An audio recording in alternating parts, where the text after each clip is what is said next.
2020 and the pandemic has been an extremely difficult year for many of us. However, there was some good that came out of that. And this documentary showcases it. So we're going to talk about this new film that's going to be releasing April 16th exclusively on Apple TV Plus right now.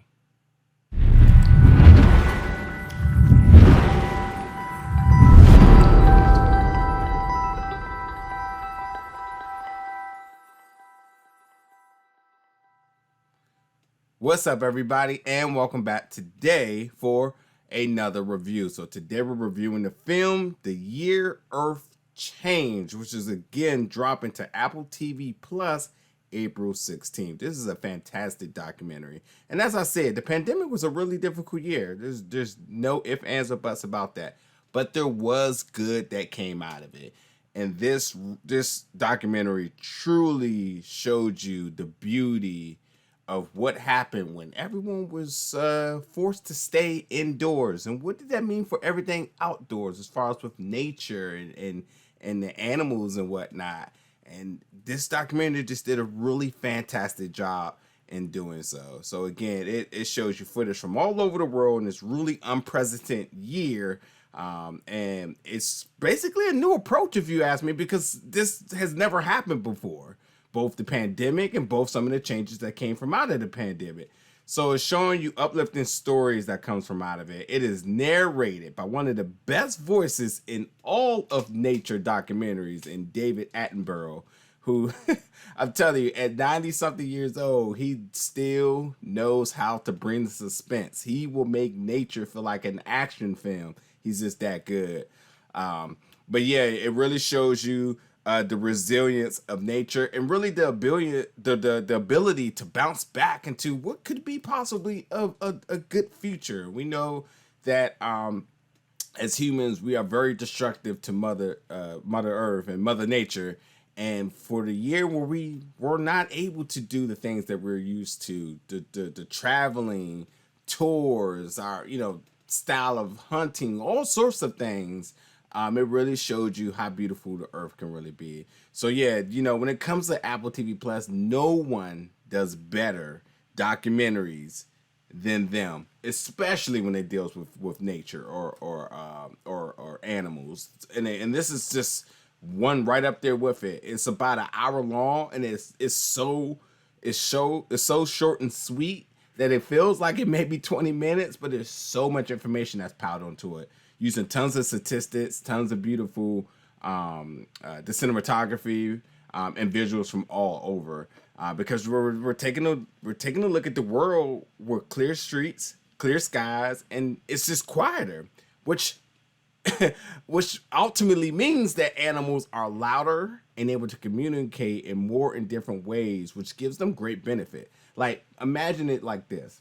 You go to a bar and it's loud and you're trying to talk with your friends. You can't really say too much without yelling at each other. But if you go someplace like a Starbucks or Barnes and Noble, you can have really sophisticated conversations and productive. And that's essentially what's happening with animals. Now that we are out of the picture, we're seeing them do things that either is how they used to do it, and how they, and genetically how they're supposed to do it, but now effectively, and even come up with even more creative ways in order to be productive. So it's really cool. And I thought it was so beautiful to say, like, because they spoke to scientists, other filmmakers, or other photographers or cameramen, and all sorts of different people. And it's really fascinating for them to be like, I've never ever seen this particular species do this. I've never seen them communicate this way. I've never seen them talk this much. I've never seen them, whatever it may be, hunt this way. And I thought it was just a really fascinating thing to be able to see this on display. But yeah, they speak to researchers, scientists, and photographers, all of them basically comparing pre-pandemic and then current pandemic changes with animals in nature, which is really cool. But yeah, essentially we're looking at wildlife without the human disturbance, and it's just breathtaking. And we're watching nature rejuvenate, and really all sorts of historical phenomena. And like, it's some of the simplest things where India is one of the places in the world that has the highest pollution, and they have never ever been able to see the Himalayas, which is right behind them. A photographer gets out and was like, I never knew I can see the mountains right there because the pollution usually covers it. And it's just little things like that is just like, wow.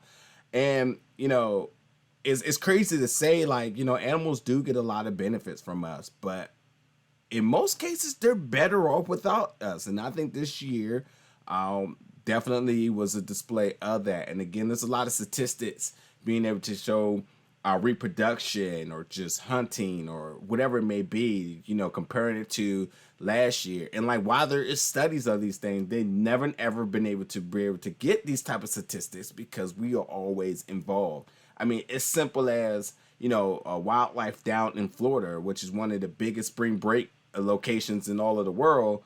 And like, when spring break doesn't happen, then it's like, well, what does the wildlife do now that we're not involved? And, because of our pollution, our noise, our population, whatever it may be. And it's just really cool to really see some of this stuff.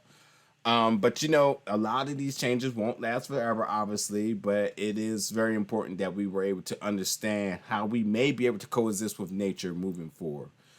To sum this all up, Thanos was right. But no, seriously, The Year Earth Changed, which is releasing on Apple TV Plus April 16th. It's an hour long. This is definitely worth watching. It is fantastically, even if you didn't even listen, the visuals alone is so beautiful. But like, the vast amount of information that you gain from this is just unprecedented, and you just want to check this out. And it's going to change your mood. Like, you're going to be in the best mood after, as much like I am right now after seeing this, because it's just really good. But as always, folks, thank you so much for watching my review. Stay tuned because we got more reviews coming really soon. See you later, folks.